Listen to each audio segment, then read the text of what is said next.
நம்மளுடைய நேயர்களுக்கு என்ன சமைச்சு தர போறீங்க? இன்னைக்கு வந்து நம்ம மாம்பழ கேசரி பண்ண போறோம். மாம்பழத்துல கேசரி. மாம்பழ சீசன்ன்றதுக்காக புட்டிங் பண்ணுவாங்க, கேக் பண்ணுவாங்க, நீங்க கேசரி பண்றீங்க. ஓகே. மாம்பழமே அப்படி டிஃபரெண்டா பண்ணதுதான் நம்மளோட ஸ்டைல். பைனாப்பிள் கேசரி பண்ணும்போது மாம்பழ கேசரி பண்ணக்கூடாதா? ஓகே. ஸோ மாம்பழ கேசரி செய்வதற்கு தேவையான பொருட்கள் என்னென்ன? மாம்பழம், ரவை, நெய், சர்க்கரை, முந்திரி, திராட்சை, பால், ஏலக்காய் தூள். ஸோ தேவையான பொருட்கள் எல்லாமே வந்துட்டு தயாரா இருக்குது. மாம்பழம் அப்படின்னும் போது நிறைய வெரைட்டிஸ் ஆஃப் மாம்பழம் இருக்கு. எது வேணா எடுத்துக்கலாமா? இல்ல, அதாவது நல்லா இனிப்பா இருக்கிற மாம்பழம் எடுத்தீங்கன்னா நல்லா இருக்கும். கேசரி சாப்பிடும்போது ஒரு ஸ்வீட்டா இருக்கும். இல்ல கொஞ்சம் புளிப்பு இருக்கிற மாம்பழம்னா அதை அவாய்ட் பண்ணிடுங்க. அது வந்து அப்ப நம்ம கேசரி கொஞ்சம் புளிச்ச மாதிரி ஆயிரும். அதனால அது வேண்டாம். இப்போ குவான்டிட்டி ரேஷியோ எப்படி? இது வந்து ரேஷியோன்றது நீங்க மாம்பழம் ஒரு சின்ன கப் அளவு அரைச்ச விழுதுதான் நம்ம எடுக்க போறோம். இப்ப நறுக்கி வச்சிருக்கிறோம். இதை நம்ம அரைச்சிட்டு அதுக்கப்புறமா தான் நம்ம சேர்க்க போறோம். ஒரு கப் அளவு எடுத்தீங்கன்னா இந்த கப்ல பாதி அளவு எடுத்த போதும் மாம்பழம். ஸோ ஃபர்ஸ்ட் இப்போ என்ன பண்ணணும்? ஃபர்ஸ்ட் வந்து நம்ம முந்திரி திராட்சையை வறுத்துக்கலாம். இப்போ மாம்பழம்னா நிறைய வெரைட்டிஸ் ஆஃப் மாம்பழம் இருக்கு. அதுல எந்த மாம்பழம் வந்து மாம்பழம் வந்து நீங்க எடுக்கும்போது புளிப்பு இல்லாம பாத்துக்கோங்க. ஓகே. சோ அப்ப எந்த மாம்பழம் வேணா எடுத்துக்கலாம். எந்த மாம்பழம்னாலும் எடுக்கலாம். கொஞ்சம் நல்லா இனிப்பா இருக்கிற மாம்பழம், செந்தூரா, வங்கமல்லி அப்படிலாம் கிடையாது. எது வேணாலும் எடுத்துக்கலாம். கொஞ்சம் நார் இல்லாமலும் பாத்துக்கோங்க. நார் இருக்கிற மாம்பழம் எடுத்தீங்கன்னா அப்புறம் நம்ம சாப்பிடும்போது கொஞ்சம் நார் நடுவுல வர மாதிரி இருக்கும். ஏன்னா நம்ம இதை அரைச்சுதான் விழுதாக்கி தான் செய்ய போறோம். அப்படின்னா என்ன ரேஷியோல இது வந்து எடுத்துக்கிறது? ஒரு கப் அளவு எடுத்தீங்கன்னா அரை கப் அளவு மாம்பழம், ஒரு கப் அளவு ரவைக்கு அரை கப் அளவு மாம்பழம். அப்போ இனிப்பு வந்து ஸ்வீட் அதே ஒரு கப் அளவு போட்டா கரெக்டா. ரவைக்கு ஈக்குவலா ஸ்வீட் போடணும். ஓகே. இது மாம்பழம் கணக்கு கிடையாது, ரவைக்கு ஈக்குவலா ஸ்வீட். இது வந்து பால் வந்து காய்ச்சி வச்சிருக்கோம், சூடான பால். அதையும் நம்ம எடுத்துக்கணும். அது ஒரு 1/2 லிட்டர் அளவு, 1/4 லிட்டர்ல இருந்து 1/2 லிட்டர் அளவு. ஒரு கப் ரவைக்கு 1 லிட்டர் பால், 1/2 லிட்டர் அளவுக்கு தேவைப்படும். ஓகே. சோ ஃபர்ஸ்ட் இப்போ என்ன பண்ண போறோம்? ஃபர்ஸ்ட் நம்ம வந்து கொஞ்சமா நெய் சேர்த்துட்டு முந்திரி திராட்சையை வறுக்க போறோம்.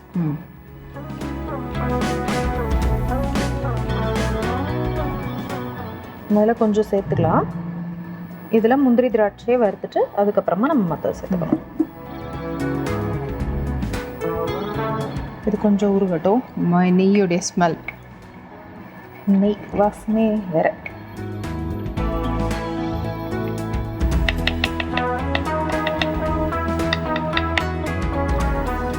இப்போ வந்து முந்திரி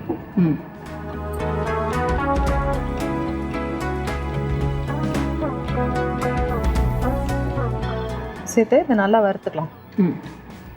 இது நல்லா கலர் மாறினதுக்கு அப்புறமா திராட்சை சேர்த்துக்கலாம்.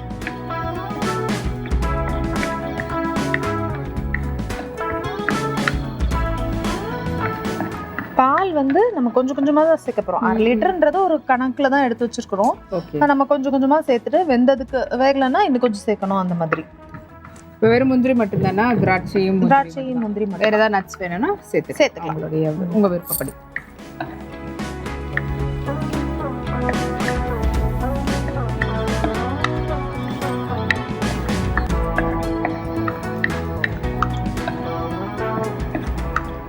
இப்போ முந்திரி வறுத்ததுக்கு அப்புறமா நம்ம திராட்சையை சேர்த்துக்கலாம். இது கூடவே சேர்த்துட்டு மாம்பழம் இதே போல வறுத்து எடுப்போமா? இல்ல, அதை அரைக்க தான் போறோம். அப்படியே தனியா ரவையை தான் வறுக்க போறோம். ஓகே. ஆமா, ரவையை தான் ஃபர்ஸ்ட் நீங்க சொன்னீங்க வறுக்க போறோம். அதை அரைச்சு விழுதாதான் சேர்க்க போறோம் சொல்லுங்க. முந்திரி திராட்சையை வந்து நல்லா நெய்யில போட்டு நல்ல ஸ்மெல்லோட. எஸ். அடுத்து எடுத்துடலாம்.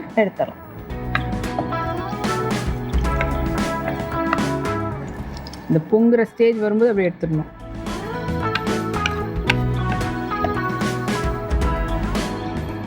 எடுத்துட்டு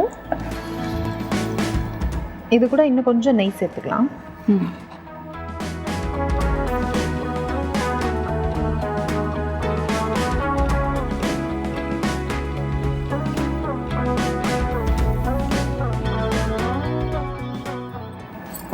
இப்போ இதுல இன்னும் கொஞ்சம் நெய் சேர்த்துட்டு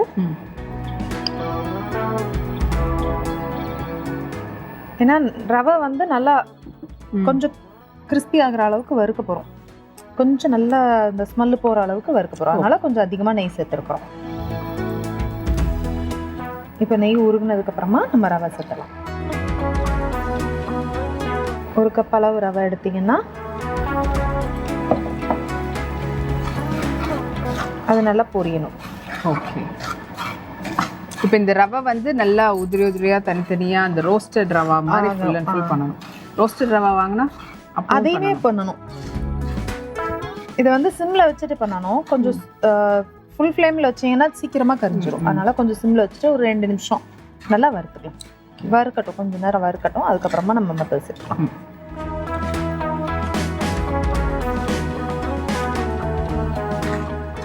இது நல்லா, இதுக்கு வந்து நம்ம சூடான பால் சேர்க்க போகிறோம்.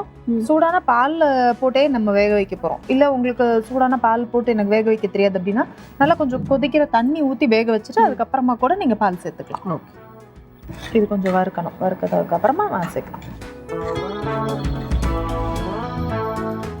சிம்ல வச்சுட்டு வறுக்கும்போது அதோட ஃப்ளேவர் நல்லாயிருக்கும். ஏன்னா ஃபுல் ஃப்ளேமில் வச்சிங்கன்னா ஒரே டக்குன்னு ஒரு அடி மட்டும் கரிஞ்சிரும், மேலே இதாக இருக்கும், வெள்ளையாக இருக்கும்.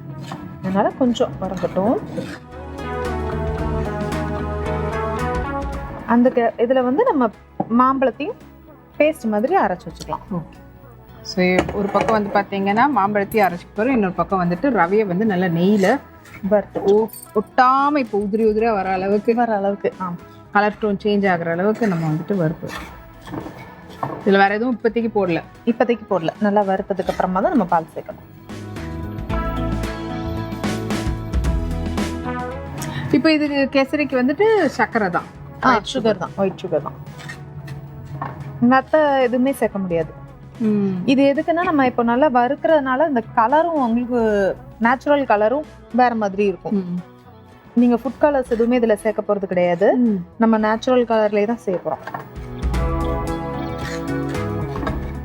பாருங்க நல்லா வறுத்தாச்சு. இப்போ இதுல கொஞ்சம் கொஞ்சமா பால் சேர்த்துக்கலாம். ஃபர்ஸ்ட் கொஞ்சம் சேர்த்து இல்ல சிம்ல தான் வச்சிருக்கேன். ஓகே, சிம்ல தான் இது பண்ணணும். கொஞ்சம் பால், சூடான பால் தான், கொஞ்சம் சேர்த்து இதை கட்டியாகட்டும். அதுக்கப்புறம் தேவைப்பட்டா சேர்த்துக்கலாம். ஓகே. இப்போ ரவையில வந்து நம்ம தண்ணிக்கு பதில் பால்ல வந்து பண்ணுறோம். இது கொஞ்சம் கட்டியாகும் போது பாருங்க ஊற்றின உடனே கட்டியாகும். இப்போ இன்னும் கொஞ்சம் சேர்த்துக்கலாம்.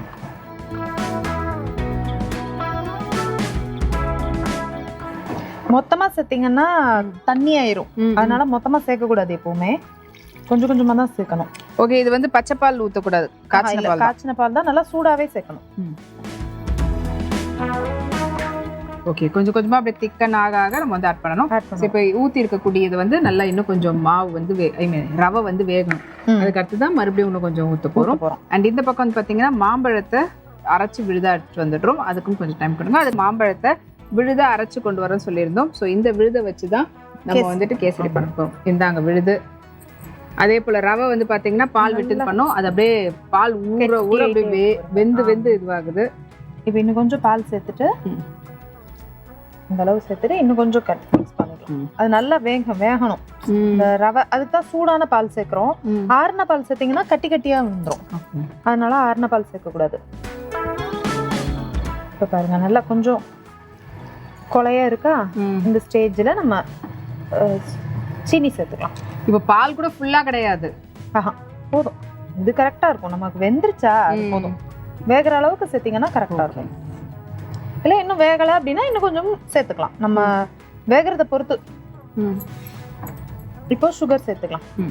ரொம்ப கட்டியானவுடனே சுகர் சேர்க்காதீங்க, அப்புறம் வந்து உங்களுக்கு கட்டியா உள்ள ஆரம்பிச்சிடும். கொஞ்சம் சுகர் சேர்த்து கொஞ்சம் நல்லா கலந்துட்டு திரும்ப வேணும்னா சேர்த்துக்கோங்க. இப்போ 1 கப் சுகர் வேணும் அப்படின்ற போது மொத்தமா 1 கப் சுகர் போடாம கொஞ்சம் கொஞ்சமா போட்டு கலந்து விட்டுட்டு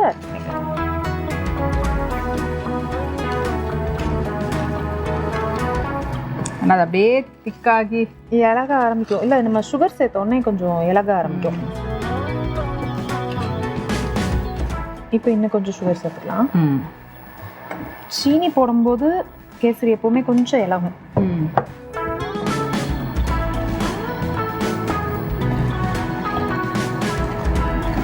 நார்மலா கேசரி வந்து நீங்க வெந்நி கொதிக்க வச்சு போடுறவங்க செய்வாங்க. ஆனா அப்படி செய்யறதுல இப்படி செஞ்சீங்கன்னா வெந்நி நல்லா சூடா இருக்கிற வெந்நியை சேர்க்கும் போது கட்டி விழாம இருக்கும். ஓகே. வெந்நியோ பாலோ எதுவா இருந்தாலும் அப்படி சூடா அதுல வறுத்துட்டு அதுலயே சேர்க்கும் போது கட்டி விழாம இருக்கும். அப்படி செய்யுங்க. பாருங்க இப்ப நல்லா கொஞ்சம் இலக ஆரம்பிச்சிருக்கா. இந்த ஸ்டேஜில் நல்லா கலந்து விட்டுக்கலாம். இதில் கொஞ்சமாக ஏலக்காய் தூள் சேர்த்துக்கலாம். ஓகே, ஆல்மோஸ்ட் நமக்கு முடிஞ்சிருச்சு. இன்னும் கொஞ்சம் நம்ம பியூரி மேங்கோ அரைச்சி வச்சுருக்கோம்ல, மாம்பழம், அதை மட்டும் தான் சேர்க்கணும். அதை சேர்த்துட்டு இது கொஞ்சம் கெட்டியானதுக்கப்புறமா அதை சேர்த்தோன்னா. ஆனால் சேர்த்து ஒரு மாதிரி பேஸ்ட் ஆகிடாதா? இல்லை, இது கொஞ்சம் கெட்டியாகும்போது கரெக்டாக வந்துடும். ரவை கேசரி அப்படின்றது யூஸ்வலாக வீட்டில் செய்கிறது. இந்த ரவையில் நம்ம போடக்கூடிய ஃப்ளேவர்ஸ் தான் முக்கியம். இப்போ கொஞ்சம் நெய் சேர்த்துக்குவோம்.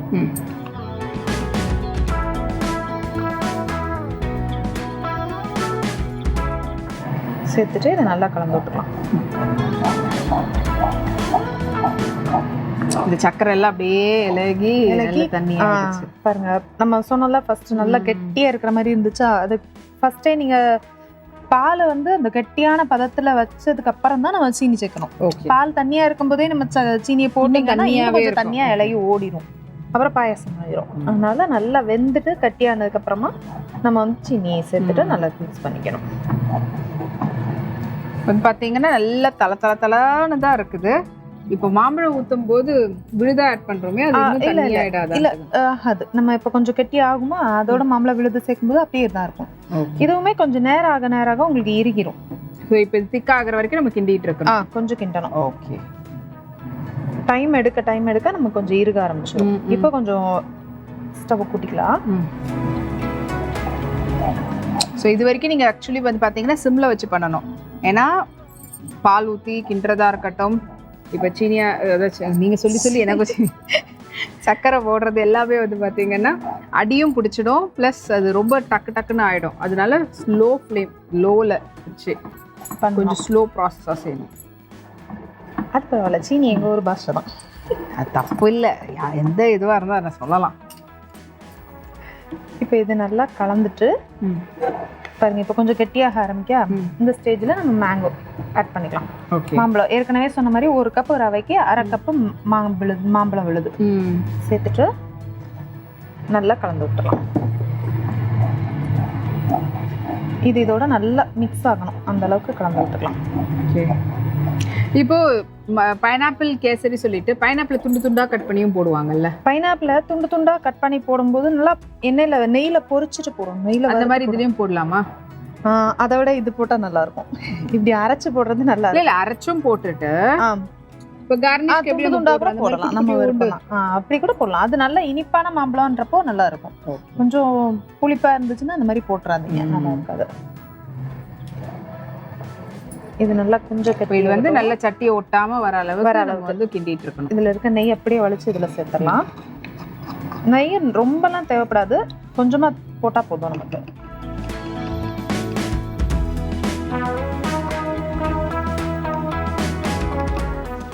அதாவது ஃபர்ஸ்டே நம்ம நெய்யை போட்டு அது ரெடி பண்ணிட்டோம். நம்ம வந்து ரவையை வறுக்கும் போதே நெய் நிறைய சேர்த்துருப்போம். அதனால அடுத்தால வர ப்ராசஸ்க்கு ரொம்ப நெய் தேவைப்படாது, உங்களுக்கு கொஞ்சமா இருந்தாலே போதும்.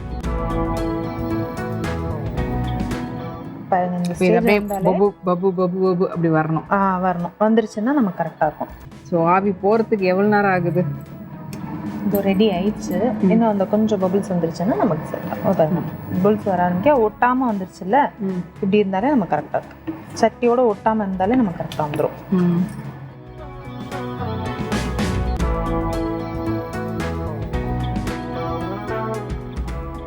இப்போ இதுல முந்திரியும் திராட்சையும் சேர்த்துக்கலாம்.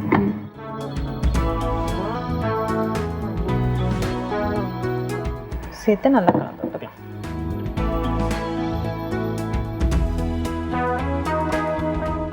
இது வந்து லைட்டா தண்ணி தொட்டு பாத்தீங்கன்னா ஒட்டாம வரும் நம்ம கையில. இப்போ நம்ம கையில ஈரம் இருந்துச்சுன்னா அப்படி தொட்டிங்கன்னா இப்படி ஈரம் இருந்துச்சுன்னா ஒட்டாம வரும், அந்த மாதிரி இருக்கும். ஓகேயா?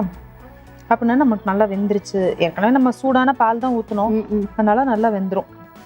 இப்போ இது வெந்துருச்சுன்றதை தாண்டி அந்த ட்ரை கன்சிஸ்டன்சி எப்போ இல்லை, கொஞ்சம் ஆற வச்சிட்டிங்கனாலே அது ட்ரை ஆயிரும். ஆறுனாலே உங்களுக்கு ட்ரை ஆயிரும். இது எடுத்தாலும் கரெக்டாக இருக்கும். இன்னமும் ஆனால் வெளியில் வருது இல்லை, ஓட்டை போட்டுருக்கேங்க பார்த்தீங்கன்னா எல்லா பக்கமும் ஆவி உள்ளுக்குள்ள இருந்து வெளியில் இறங்கி ஓடிக்கிட்டு இருக்கு. நம்ம மண் சட்டின்றனால இன்னும் கொஞ்சம் நல்லா சூடாக வரும். இல்லை, இது மற்ற பாத்திரத்தில் செஞ்சாலே ஒரு மாதிரி இதுவாகும், ஆனால் இன்னும் மண் சட்டினால அடி இதுவாகுது. பட் ஆனால் இது ஆக்சுவலி ரெடின்ற மாதிரி தான். ஏன்னா இப்படி இப்படி பண்ணா அப்படி வருது இல்ல, ஒட்டாம இருக்குல்ல. கொஞ்சம் ஆறினோடனே நல்லா திக்காயிரும். ஓகே, இப்போ இதை ஆஃப் பண்ணலாமா? ஆஃப் பண்ணிடலாம்.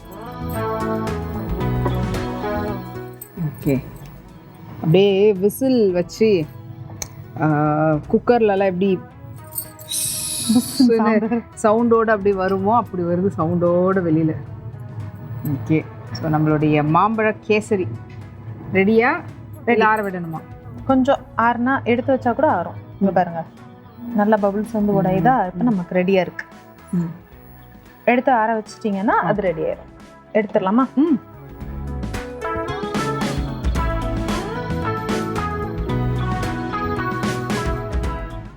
மண் சட்டின்றதுனால இதிலே விட்டோன்னா கொஞ்சம் ஆற ஆற அப்படியே டைட்டன் ஆகிடும். நீங்கள் வேறு எதாவது பார்த்தோம்னா நீங்கள் செய்யும்போது உங்களுக்கு அந்த கன்சிஸ்டன்சி வந்துடும், அளவுக்கு நீங்கள் விட்டு வைக்கலாம்.